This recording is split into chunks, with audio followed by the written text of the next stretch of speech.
അപ്പോൾ നമ്മളിതാ മധുരയുടെ ആവേശത്തെ, രാഷ്ട്രീയ ആവേശത്തെ പല രൂപത്തിൽ പല ആവേശത്തിൽ നമ്മളിങ്ങനെ കണ്ടുകൊണ്ടിരിക്കുകയാണ്. രാവിലെ തന്നെ ഇന്നലെയും കഴിഞ്ഞ ദിവസങ്ങളിലും ഒക്കെയായി ഇവിടേക്ക് എത്തിയ മനുഷ്യരുണ്ട്. പാർട്ടി കോൺഗ്രസ് വളരെ ശക്തമായിട്ടുള്ള CPIM എന്ന കമ്മ്യൂണിസ്റ്റ് പാർട്ടിയെ സംബന്ധിച്ച് അതിൻ്റെ സംസ്ഥാന സമ്മേളനങ്ങൾ വരെയുള്ള സംഘടനാ രീതികളിൽ നിന്നും കുറെ കൂടി വ്യത്യസ്തമാണ് പാർട്ടി കോൺഗ്രസ് എന്ന് പറയുന്നത്. പാർട്ടി കോൺഗ്രസിലാണ് വരുന്ന 3 വർഷക്കാലത്തേക്കുള്ള രാഷ്ട്രീയ നയസമീപനം എന്താണ് സ്വീകരിക്കേണ്ടത്, ആ നിലപാടും തീരുമാനവും അനുസരിച്ചായിരിക്കും വരുന്ന 3 വർഷക്കാലം ഈ പാർട്ടി അതിൻ്റെ രാഷ്ട്രീയ പ്രവർത്തനം കൊണ്ടുപോവുക. മറ്റു പാർട്ടികളുമായിട്ടുള്ള സഹകരണവുമായി ബന്ധപ്പെട്ട കാര്യങ്ങളിലെല്ലാം വ്യക്തമായ ഒരു കാഴ്ചപ്പാട് രൂപീകരിക്കുന്ന ആ രാഷ്ട്രീയ പ്രമേയം, അതിൻ്റെ രാഷ്ട്രീയ അവലോകന റിപ്പോർട്ട് ഇതെല്ലാം അംഗീകരിച്ചു കഴിഞ്ഞിരുന്നു. അതിൻ്റെ അടിസ്ഥാനത്തിൽ ഇപ്പോൾ സംഘടനാ റിപ്പോർട്ട്, പാർട്ടിയുടെ പ്രവർത്തനവുമായി ബന്ധപ്പെട്ട ഈ വിലയിരുത്തൽ, അത് കഴിഞ്ഞ 3 വർഷക്കാലത്തെ പ്രവർത്തനങ്ങളുടെ വിലയിരുത്തലാണ്. ആ വിലയിരുത്തലിൻ്റെ അടിസ്ഥാനത്തിൽ ആ സംഘടനാ റിപ്പോർട്ട് ഇന്ന് മറുപടി പറയുന്നതോടെ, അത് പ്രതിനിധികൾ അംഗീകരിക്കുന്നതോടെ സംഘടനാ റിപ്പോർട്ടും പൂർത്തിയാകും, അതിൻ്റെ പ്രക്രിയയും പൂർത്തിയാകും. അപ്പോൾ ഇനി വരുന്ന, ഇപ്പോൾ ഉദാഹരണത്തിന് കണ്ണൂർ പാർട്ടി കോൺഗ്രസിന് ശേഷം CPM എടുത്ത ഒരു പ്രധാനപ്പെട്ട തീരുമാനം BJPക്കെതിരായ ഒരു യോജിച്ച വളരെ ശക്തമായ മൂവ്മെൻറ്റ് രാജ്യത്തുണ്ടാകണം. ഓരോ സംസ്ഥാനങ്ങളിലെയും സ്വഭാവങ്ങൾക്കനുസരിച്ചുള്ള തെരഞ്ഞെടുപ്പ് സഖ്യങ്ങളും ധാരണകളുമാണ് വേണ്ടത്. ദേശീയ തലത്തിൽ എത്തതിനപ്പുറം നോക്കൂ, അങ്ങനെ തന്നെയാണ് ഇന്ത്യ മുന്നണിയുടെ വരവ് പിന്നീട് ഉണ്ടാകുന്നത്. അങ്ങനെ കണ്ണൂർ പാർട്ടി കോൺഗ്രസ് എടുത്ത ഒരു രാഷ്ട്രീയ തീരുമാനത്തിൻ്റെയും രാഷ്ട്രീയ നയരൂപീകരണത്തിൻ്റെയും അടിസ്ഥാനത്തിലാണ് അന്ന് ജനറൽ സെക്രട്ടറി ആയിരുന്ന സീതാറാം യെച്ചൂരി പിന്നീട് ഇന്ത്യ മുന്നണി എന്ന ഒരു സംവിധാനത്തിലേക്ക് രാജ്യത്തെ പ്രതിപക്ഷ പാർട്ടികളെ കൊണ്ടുപോകുമ്പോൾ അതിൽ നേതൃപരമായ പങ്ക് CPIMന് വേണ്ടി വഹിച്ചത്. അതിനു മുമ്പറിയാം കോൺഗ്രസുമായി സഹകരണം എങ്ങനെയാവണം എന്നതിനെ സംബന്ധിച്ച് പാർട്ടിക്കകത്ത് CPIMനകത്ത് വലിയ ചർച്ചകൾ ഉണ്ടായിട്ടുണ്ട്. അപ്പോൾ ദേശീയ തലത്തിലെ സഖ്യമാണോ, ബംഗാളിലൊക്കെ അത്തരം പാർട്ടി കോൺഗ്രസിൽ എടുക്കുന്ന തീരുമാനത്തിൻ്റെ അടിസ്ഥാനത്തിലാണ്, അല്ലാതെ ഒരു തെരഞ്ഞെടുപ്പ് വരുമ്പോൾ പോളിറ്റ് ബ്യൂറോ കൂടി എടുക്കുന്ന ഒരു ധാരണയോ തീരുമാനമോ അല്ല CPIMനെ സംബന്ധിച്ച്, കമ്മ്യൂണിസ്റ്റ് പാർട്ടിയെ സംബന്ധിച്ച്. അത് പാർട്ടി കോൺഗ്രസ് എന്താണോ തീരുമാനിക്കുന്നത് ആ അടിസ്ഥാനത്തിലാകും 3 വർഷം പോവുക. പിന്നീട് അതിനെ വിലയിരുത്തും. അപ്പോൾ ഈ രാഷ്ട്രീയ പ്രമേയവും രാഷ്ട്രീയ അവലോകന റിപ്പോർട്ടും ചർച്ച ചെയ്യുന്ന ഘട്ടത്തിൽ മറ്റൊന്നുകൂടി സംഭവിച്ചിട്ടുണ്ട്. കഴിഞ്ഞകാല പാർട്ടി കോൺഗ്രസുകളിൽ ഇതുപോലെ എടുത്ത തീരുമാനങ്ങളുടെ പ്രവർത്തനം, അത് എത്രമാത്രം മുന്നോട്ട് കൊണ്ടുപോകാൻ കഴിഞ്ഞു, അതിലുണ്ടായിരുന്നുള്ള ശക്തി ദൗർബല്യങ്ങൾ എന്തായിരുന്നു, അതെല്ലാം ഈ മധുര പാർട്ടി കോൺഗ്രസിലും വിലയിരുത്തിക്കൊണ്ടാണ് വരും കാലത്തെ സംബന്ധിച്ച്, അവിടെയാണ് യോജിച്ച പോരാട്ടം എന്ന വളരെ പ്രധാനപ്പെട്ട രാഷ്ട്രീയ നിർദ്ദേശം മുന്നോട്ട് വെച്ചത്. ആ മുന്നേറ്റം വളരെ, ഇപ്പോൾ ഉദാഹരണം കേരളം എന്ന സംസ്ഥാനം ബദൽ ഭരണം നടത്തുമ്പോൾ തന്നെ നിരവധി വിഷയങ്ങളിൽ കേന്ദ്ര സർക്കാരിനെതിരെ നമ്മൾ നിരവധി വിഷയങ്ങളിൽ മറ്റ് സംസ്ഥാനങ്ങളെ, സമാന മനസ്കരായ സംസ്ഥാനങ്ങളെ കൂട്ടിയോജിപ്പിച്ച് നമ്മൾ മുന്നോട്ട്. ഇപ്പോൾ UGC കരടിൻ്റെ കാര്യത്തിൽ വിവിധ സംസ്ഥാന BJP ഇതര സംസ്ഥാനങ്ങളുടെ പ്രതിനിധികളെ ഉൾപ്പെടുത്തി നമ്മൾ തിരുവനന്തപുരത്ത് സമ്മേളനം നടത്തി, പൊതുധാരണ രൂപീകരിച്ചു. മുമ്പ് ഗവർണർമാർ വളരെ സംസ്ഥാനങ്ങൾക്ക് എതിരായി പ്രവർത്തിക്കുന്ന ഘട്ടത്തിൽ നമ്മൾ ആ നിലയിൽ പ്രവർത്തിച്ചിട്ടുണ്ട്. ഓരോ ഘട്ടത്തിലും അതിൻ്റെ ആ ഊർജ്ജം ഉൾക്കൊണ്ടുകൊണ്ടാണ് തമിഴ്നാട് കഴിഞ്ഞ ആഴ്ചയിൽ, അല്ലെങ്കിൽ കഴിഞ്ഞ ദിവസങ്ങളിൽ, കഴിഞ്ഞ ആഴ്ചകൾക്ക് മുമ്പ് ഡീലിമിറ്റേഷൻ വരുന്നതോടുകൂടി ദക്ഷിണേന്ത്യയിൽ ലോക്സഭാ സീറ്റുകളുടെ എണ്ണം കുറയും വിധത്തിലേക്കുള്ള അപകടകരമായൊരു തലത്തിലേക്ക് പോകുന്നു എന്നതിനെതിരായിട്ടുള്ള ഒരു യോജിച്ച മൂവ്മെൻറ്റിന് തമിഴ്നാട് നീങ്ങിയത്. അത് കേരളം മുന്നോട്ട് വെച്ച ഒരു ആശയവും ഒരു രീതിയും ഏറ്റെടുത്താണ്. ഞാൻ മനസ്സിലാക്കുന്നത് അടുത്ത് തെലങ്കാന, കോൺഗ്രസ് ഭരിക്കുന്ന തെലങ്കാന സമാനമായി ആ യോഗം സംഘടിപ്പിക്കാൻ പോകുന്നുണ്ട്. കേരളവും അതിൽ പങ്കാളികളാവും. ഏറ്റവും അതിൻ്റെ ഒടുവിൽ പല നേതാക്കളോടും സംസാരിച്ചപ്പോൾ മനസ്സിലാവുന്നത് കേരളവും ഈ പറഞ്ഞ ഡീലിമിറ്റേഷൻ്റെ കാര്യത്തിൽ വളരെ ശക്തമായ ഒരു യോജിച്ച പോരാട്ടത്തിൻ്റെ സമരമായി തന്നെ ഒരു സമ്മേളനം സംഘടിപ്പിക്കാൻ ആലോചിക്കുന്നുണ്ട് എന്നുള്ളത്. അപ്പോൾ അങ്ങനെ നമ്മൾ ഇന്നത്തെ ഇതുപോലൊരു പ്രതിസന്ധി കാലത്ത് വലിയ തോതിൽ സാമ്പത്തികമായിട്ടൊക്കെ കേരളത്തെ വലിയ നിലയിൽ ഞെരുക്കുമ്പോഴാണ് അതിനൊക്കെ എതിരായിട്ടുള്ള വലിയ ഫലപ്രദമായ നടപടികൾ ഇതെല്ലാം ഈ പാർട്ടി കോൺഗ്രസ് വലിയ തോതിൽ ചർച്ച ചെയ്തു. രാജ്യത്തെ മറ്റ് സംസ്ഥാനങ്ങളിൽ വന്ന പ്രതിനിധികൾ വളരെ ആകാംക്ഷയോടുകൂടി കേരളത്തിലെ പാർട്ടിയുടെയും കേരളത്തിലെ സർക്കാരിൻ്റെയും പ്രവർത്തനങ്ങളെക്കുറിച്ച് വിലയിരുത്തുന്ന നിലയുണ്ടായിട്ടുണ്ട്. അതുകൊണ്ടാണ് ഒരു പ്രമേയം, കേരള സർക്കാരിന് വേണ്ടി ഒരു പ്രമേയം രൂപപ്പെട്ടത്. അതുപോലെ തന്നെ ജമ്മു കാശ്മീരിന് പൂർണ്ണ സംസ്ഥാന പദവി നൽകണം എന്ന പ്രമേയം ഇവിടെ വന്നത്, കടൽ മണൽ ഖനനത്തിനെതിരായ പ്രമേയം വന്നത്, പലസ്തീനും ക്യൂബയ്ക്കും ഐക്യദാർഢ്യം പ്രഖ്യാപിച്ചുകൊണ്ടുള്ള പ്രമേയങ്ങൾ ഉണ്ടായത്. ഒരു രാജ്യത്തെ ഏറ്റവും പ്രധാനപ്പെട്ട ഒന്നാമത്തെ കമ്മ്യൂണിസ്റ്റ് പാർട്ടിയായിട്ടുള്ള CPIMൻ്റെ പാർട്ടി കോൺഗ്രസിൻ്റെ ഒരു സ്ട്രക്ചർ ഈ വിധത്തിലാണ് നിൽക്കുന്നത്.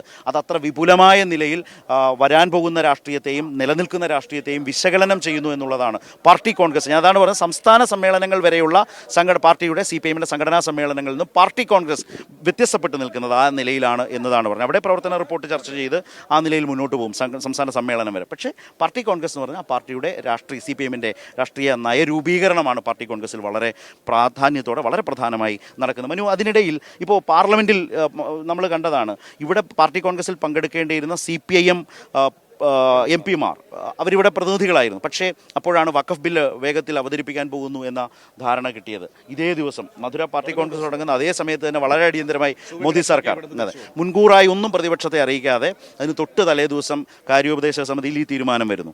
അപ്പോൾ തന്നെ CPM ഒരു നിർദ്ദേശം കൊടുത്തത് എന്താണെന്ന് വെച്ചാൽ നിങ്ങളെല്ലാവരും ദില്ലിയിൽ തന്നെ ഉണ്ടാകണം, രാജ്യസഭയിലും ലോക്സഭയിലും ഉണ്ടാകണം, ബില്ലിനെ ശക്തമായി എതിർക്കണം, ഇതിൻ്റെ അപകടത്തെ സഭയ്ക്കുള്ളിൽ പ്രതിഫലിപ്പിക്കണം എന്ന നിലയിൽ ഈ MPമാരെല്ലാം അവിടേക്ക് മടങ്ങിപ്പോകുന്നു. ഇവിടുത്തെ മധുര MP അടക്കം പോകുന്ന അവസ്ഥയുണ്ടായി.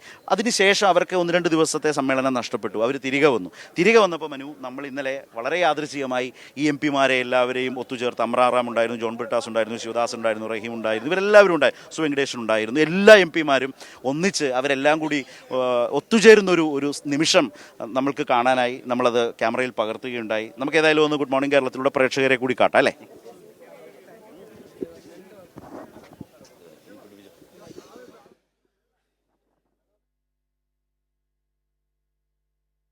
െതിരെയുള്ള പ്രക്ഷോഭങ്ങളും പ്രചാരണ പരിപാടി. ലോക്സഭയും രാജ്യസഭയും വളരെ സജീവമായി വഖഫ് ബില്ലൊക്കെ ചർച്ച ചെയ്ത സമയത്ത് പാർട്ടി കോൺഗ്രസിൻ്റെ ആദ്യ ദിവസങ്ങൾ നഷ്ടമായ MPമാർ ഇപ്പോൾ പാർട്ടി കോൺഗ്രസിൽ വളരെ സജീവമായിട്ടുണ്ട്. വളരെ ക്യുക്കായിട്ടതാ ശ്രീ കെ രാധാകൃഷ്ണൻ പിന്നെ പാർലമെൻറ്റ് മധുരയിലേക്ക് വിഷയം കഴിഞ്ഞപ്പോൾ ഇവിടെ നമ്മുടെ പാർട്ടി കോൺഗ്രസ്സിലെത്തി.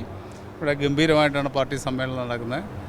തീർച്ചയായിട്ടും വരും നാളുകളിൽ പാർട്ടിയെയും അതുപോലെ ജനങ്ങളെയൊക്കെ നയിക്കാനുള്ള ശേഷി ആർജിച്ചുകൊണ്ടാണ് ഇവിടെ സമ്മേളനം പിരിയാൻ വേണ്ടി പോകുന്നത്. कॉमरेड आपका एक्सपीरियंस? बहुत बढ़िया है। 13वीं पार्टी कांग्रेस से लेकर अभी तक 13 पार्टी कांग्रेस हैं। ये बेहतर व्यवस्था है.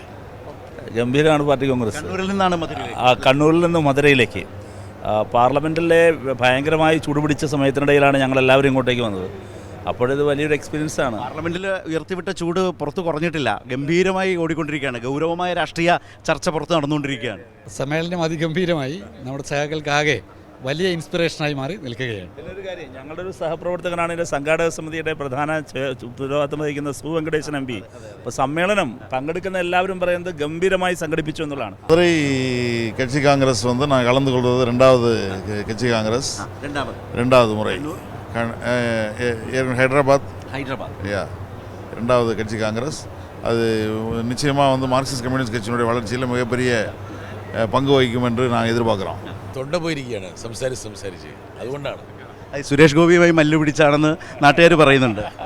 ഞാൻ മല്ലില്ലല്ലോ, അദ്ദേഹം സുരേഷ് ഗോപി ആദ്യം മല്ലിട്ടത് ലോക്സഭയിൽ പഠിപ്പിക്കാനൊക്കെ നോക്കി. അതൊരു ഉപദേശ രൂപേണയായിരുന്നു. എന്താ പറഞ്ഞതെന്ന് അറിയാതെയാണ് അദ്ദേഹം പ്രതികരിച്ചതാണ്. ഞാൻ എന്താണ് പറയുന്നത് എന്നുള്ളത്. പ്രതികരിക്കുന്ന മുഴുവൻ അങ്ങനെ തന്നെയല്ലേ, എന്താണെന്ന് അറിഞ്ഞിട്ടല്ലോ അദ്ദേഹം പ്രതികരിക്കുന്നത്. അന്നത്തെ രാജ്യസഭാ ഫ്രെയിമിൽ നിങ്ങൾ രണ്ടാളും ഉണ്ട്.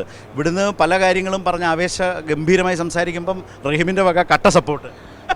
അങ്ങനെയല്ല, റഹീം പറഞ്ഞു തരുന്നല്ലേ ഞാനവിടെ പറയുന്നത്.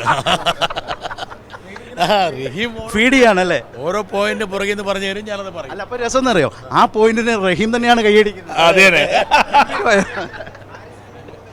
ഹാരിസ് ബീരാന്റെ ചിരിയും. മുസ്ലിം ലീഗിൽ ഹാരിസ് ബീരാന്റെ കാര്യം വലിയ അപകടത്തിലാവും. എന്താ കാരണം, ഹാരിസ് ബീരാൻ നമ്മുടെ പ്രസംഗത്തെ കൈയടിച്ചോണ്ടിരിക്കുക ഹാരിസ് ബീരാന്. അപ്പോൾ വാബ അവിടുന്ന് പറയുന്നുണ്ട്, എടാ നീ ചെയ്യുന്ന മണ്ടത്തരാണ്, കമ്മ്യൂണിസ്റ്റുകാർ പ്രസംഗിക്കുമ്പോൾ നീ കൈയടിക്കാൻ പാടണോ എന്നൊക്കെ ചോദിക്കുന്നുണ്ട് അവിടുന്ന്. കോൺഗ്രസ്സുകാർ മുഴുവൻ കൈയടിച്ച് ആണല്ലേ? അപ്പോൾ കുഴപ്പമില്ല. അപ്പോൾ ഹാരിസ് ബീരാനെ രക്ഷിച്ചെടുത്തു. ഓക്കെ, എനിവേ സന്തോഷം, താങ്ക് യു. റൈറ്റ്. അപ്പോൾ അങ്ങനെ പാർട്ടി കോൺഗ്രസ് വളരെ സജീവമായി മുന്നോട്ട് പോകുന്നു. പൊതുചർച്ച നടക്കുന്നതിനിടയിലാണ് പാർലമെൻറ്റിൽ നിന്ന് ആദ്യത്തെ ദിവസങ്ങൾ മധുര പാർട്ടി കോൺഗ്രസ് നഷ്ടമായ ഈ MPമാർ പലരും ഇവരെല്ലാവരും തന്നെ ഇവിടേക്ക് വന്നത്. ഇവരെല്ലാവരും തന്നെ മാധ്യമപ്രവർത്തകരൊക്കെ ആവശ്യപ്പെട്ടപ്പോൾ ഒന്നിച്ച് ഒത്തുകൂടിയതാണ്. അതിനിടയിലാണ് നമ്മൾ അവരുമായി കുറച്ചു നേരം രാഷ്ട്രീയവും ഒക്കെ പങ്കുവെച്ച് സംസാരിച്ചത്. ഇങ്ങനെ ഇവർക്ക് നടുവിലാണ് ഇവരെല്ലാവരും ഇങ്ങനെ വന്ന് നമ്മളെ കൈരളി വാർത്ത കാണുന്നതിൻ്റെ ഒരു സന്തോഷമൊക്കെ പങ്കുവെച്ച് ഞങ്ങളോട് വർത്താനമൊക്കെ പറഞ്ഞിങ്ങനെ നിൽക്കുന്നു. ആ സന്തോഷമാണ് എല്ലാവരും നമ്മളെ അടുപ്പിച്ച് നിർത്തുന്ന ഒരു ഘടകം അല്ലേ? തീർച്ചയായിട്ടും. എല്ലാവരും എവിടുന്നാ? പിന്നെ ദിവസം കാണുന്നല്ലേ, കൈരളിയെ കാണാറുള്ളൂ. കൈരളിയല്ലേ കാണുള്ളൂ. തീർച്ചയായും പോക്കറ്റിൽ ബിസ്ക്കറ്റൊക്കെ ഇരിക്കുന്നല്ലോ. വളരെ കരുതലാണ്. നമ്മുടെ കേരള സർക്കാരിൻ്റെ കാര്യം പറഞ്ഞല്ലോ, ഏത് പ്രതിസന്ധിയിലും പിടിച്ചു നിൽക്കാൻ കഴിയണം എന്ന് കരുതി അല്ലേ. ഇനിയിപ്പോൾ ഒരു ചായയോ ഭക്ഷണം കഴിക്കാനോ പോകാൻ പറ്റിയില്ലെങ്കിലും നമ്മൾ വീണു പോരുത് അല്ലേ. അതാണ് ഈ മുതൽ. അതൊന്ന് കാണിച്ചോ. പേരെന്ന് പറഞ്ഞേ? KP Muhammad Sali, CPM Nadakkal branch member. അതാണ് ഫുൾ അഡ്രസ്സാ. ഓക്കെ, അപ്പോ വലിയൊരു നിർദ്ദേശം. മലപ്പുറം ജില്ല പാണ്ടിക്കാട്. എല്ലാവരും പാണ്ടിക്കാട് പാണ്ടിക്കാട് അതെ മലപ്പുറം തന്നെയാണ് പാണ്ടിക്കാട്. ആലപ്പുഴ ജില്ലയുണ്ട്. എനിക്ക് തിരിച്ച് ആലപ്പുഴയ്ക്ക് ചെല്ലേണ്ടതാ. വലിയ സന്തോഷമല്ലേ. ശരി ശരി. ദാ തിരുവനന്തപുരക്കാരുണ്ട്. അല്ലേ മനു? കേരളത്തിന്റെ മുഴുവനുണ്ട്. പാലായിന്ന് ആരുമില്ല. കോട്ടയം മനുവിന്റെ കേരളം മുഴുക്കുണ്ട്. ശരി.